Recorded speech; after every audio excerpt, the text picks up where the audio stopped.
Hey guys, Julian here, and today I'm super excited to bring you the much requested how to make industrial techno like Perc and Ansome. I hope I pronounced that right. If I didn't, I'm sorry.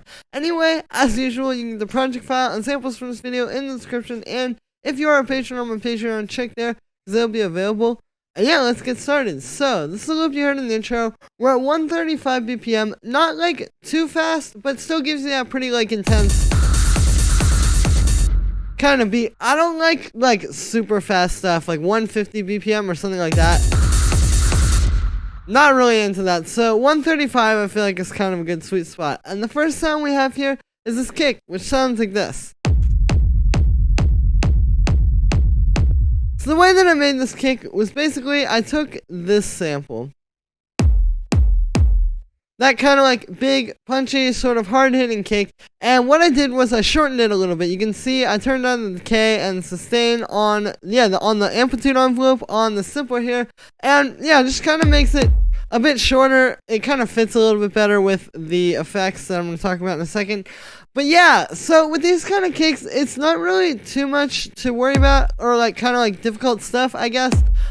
But as far as the kicks go, yeah, you just want to get like a sort of hard-hitting, really punchy sample like this that's gonna really like pound through the mix. So after the simpler, I have the saturator here, and what I'm doing with the saturator is you can see I've got a little bit of drive, and then I'm using the wave shaper to just kind of give it a bit more grit and a bit more punch. Here's without it, and then with it. So you can hear it really helps to kind of just add that extra little sort of oomph to the kick. After that, I have this audio effect rack, and what I'm doing with this is I'm making the rumble. So what I've got here is I've got two chains. I've got this wet chain, and then I've got a dry chain. And on the wet chain, what I've got is I've got this delay, and this delay is doing like kind of this. You can hear it's giving it that simple 16th note delay. I'm just kind of doing a mono delay. It's on the 16th note setting there. You can see the dry wet is all the way up since this is the wet chain, and I've got the feedback up a little bit as well.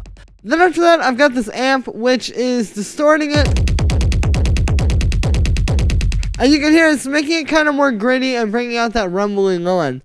Then after that, I've got a low pass filter. And that's just honing in on just that low end.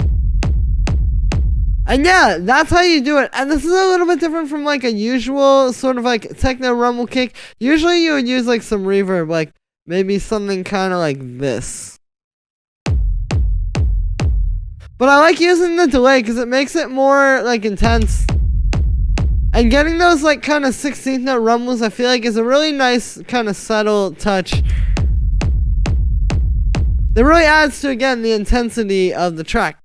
So then after that, I've got this drum bus, which is set like this. You can see I've got the drive up pretty high. I've got the crunch up as well. I've got the drive on medium, so it's a little bit harder. And then I've got this boom here. And so here's what it sounds like without any of this.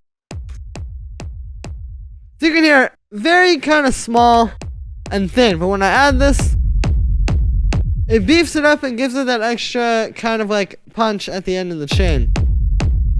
So yeah, and then like I said, I have this boom on here, which I do want to talk about a little bit. So with this is a nice touch. It's a good way to add some more low end into your kick. If I turn this off, you can hear this isn't nearly as like deep and punchy. So when we add this, yeah, it's really good for giving it that bassy sound. And then the key is just to tune it. We're in E minor here, so I guess in E. But yeah, so I'm just kind of tuning that to E.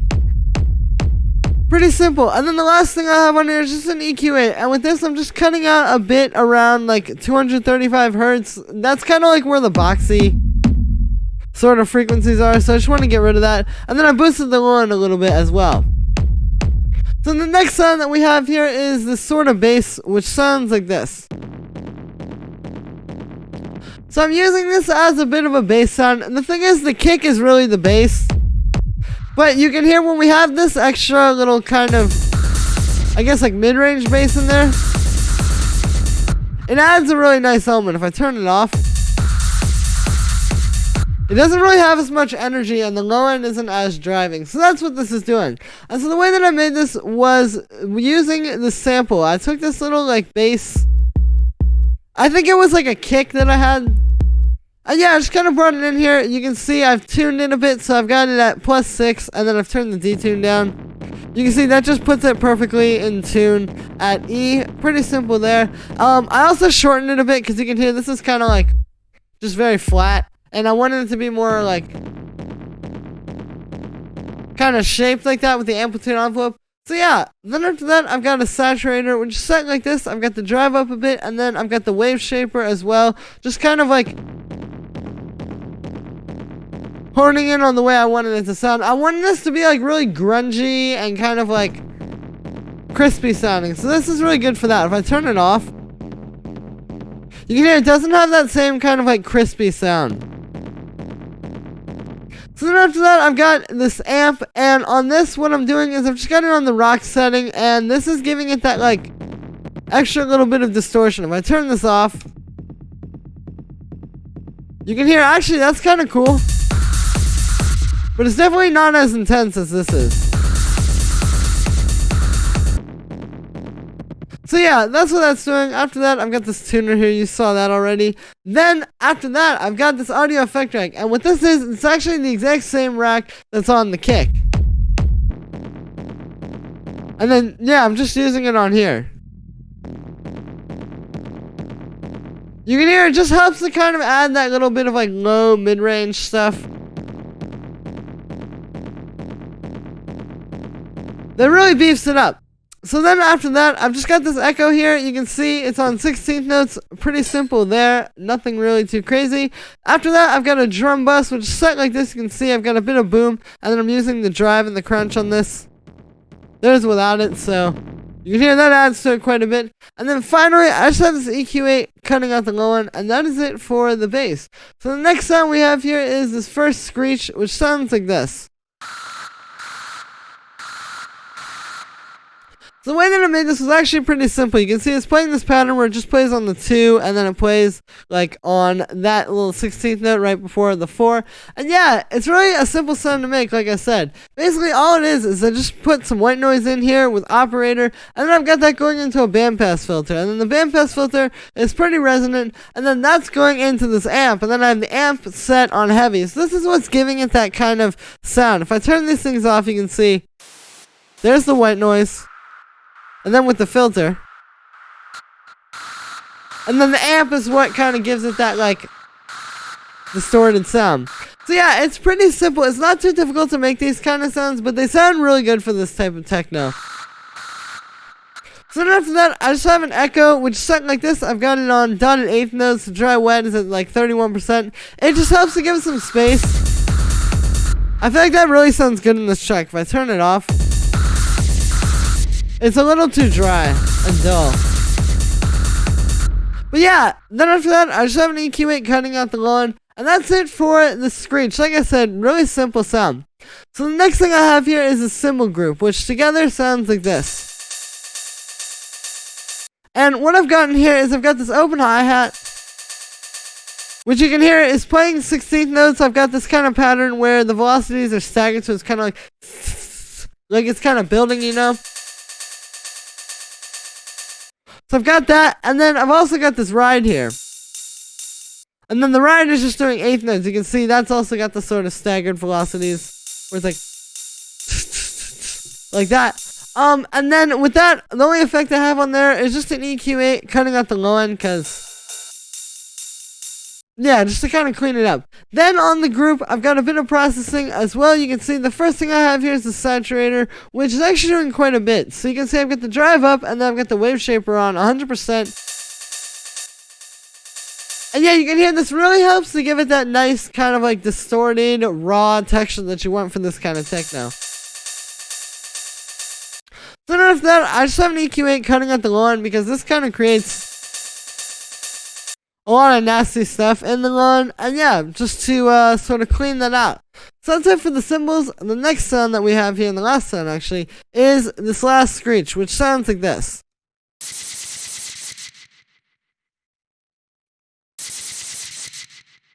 So this is kind of like a more experimental sound. This is kind of the cool thing about this techno, because it's this kind of techno, because it's so sparse and because you have so much room to play around due to it not being as melodic and not being as like being more kind of rhythm driven. You have a lot of room to kind of play around with cool different sort of like FM sounds like this. So that's what this is. It's basically just this weird sort of FM thing I made with a bunch of sine waves. You can see I've got them all at different pitches. I was playing around with the fine tuning here, which I don't usually do, because if you want this to be able to play a note, obviously it doesn't really work this way. But when you have these, when you're just trying to make like a weird kind of percussive thing like this, you can kind of play around with those. And yeah, so the trick with this one is just with the LFO. You can see I've got it routed to the pitch of oscillators A and D, just kind of like some weird stuff that makes it a little bit different. And then I've also got it on the volume of oscillator B. So then I've got that on the saw down waveform, and it's on 16th notes. And you can see what I've got here is I've just kind of got this pattern where it's doing like that the first time, and then the second time it just starts on that 3 there. So then for effects on this sound, what we've got is first add this echo. This echo is just doing 16th notes, done in 16th notes to be exact. You can kind of hear that, and yeah, it's just giving it a bit of space and kind of like fitting it into the track a little bit more. This is kind of like with that first screech, how the echo really made that one fit into the track. It's also the same kind of thing here. So then after that, I've got this amp, which is set on the blues setting, you can see, and this is just kind of distorting it and making it more of like a screech. Here's what it sounds like without it. You can hear it's a bit tame, but when we add this distortion,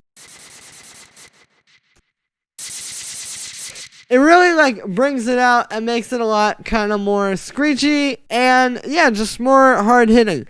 So then the last thing I have on here is just this EQ8, which is cutting out the low end and doing a bit of a high end boost as well. Obviously cutting out the low end because you can hear there's a lot going on there and you can see it as well. And then the high end boost is just to kind of give it a bit more clarity.